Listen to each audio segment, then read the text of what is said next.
When you were young, what did you dream about becoming when you grew up? Are you living your dream? In our hearts, we know we're exactly where we need to be at this moment in our lives. Embrace your life and everything about it. Where you've been, where you think you're going, and most importantly, where you are now. And humans aren't the only beings that have purpose. Without trees, countless animals wouldn't have homes, let alone fresh oxygen. Without bees, flowers wouldn't be able to effectively pollinate. Without bridges, cars and trucks wouldn't be able to cross rivers. And without lighthouses, boats and ships would struggle to navigate through harsh weather.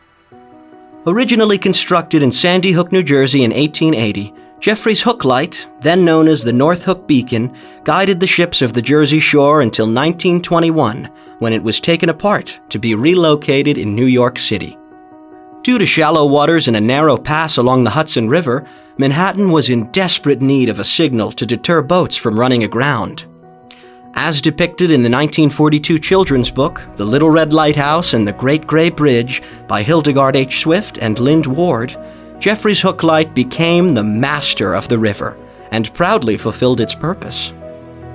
Swift and Ward's story begins by introducing the lighthouse as red, round, jolly, and very, very proud.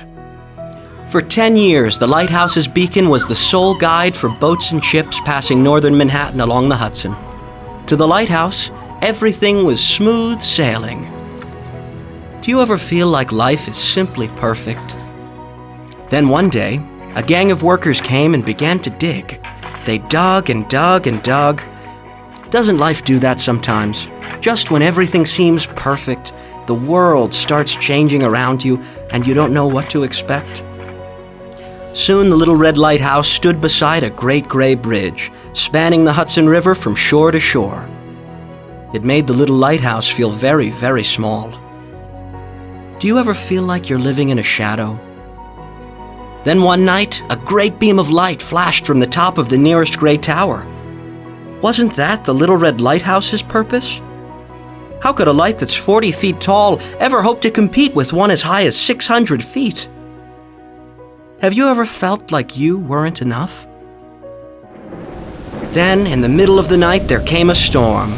The wind moaned, the waves beat against the shore. A thick fog came over the river and tried to clutch the boats one by one. Maybe the Little Red Lighthouse was needed after all. A 600-foot-tall light might help to guide the ships of the air, but a 40-foot-tall light is what's needed to guide the ships down here. Now the Little Red Lighthouse knew that it was needed. It sent a long, bright, flashing ray out into the night. Doesn't life have funny ways of reminding us how valuable we truly are? The Little Red Lighthouse still had work to do, and it was glad. And now, beside the towering gray bridge, the Little Red Lighthouse still bravely stands. And just as this 1942 story suggests, Jeffrey's Hook Light still proudly stands beside the George Washington Bridge to this day. However, as northern Manhattan continued to be developed and more ambient light illuminated the surrounding area, the Coast Guard decommissioned the lighthouse and put out its light in 1948.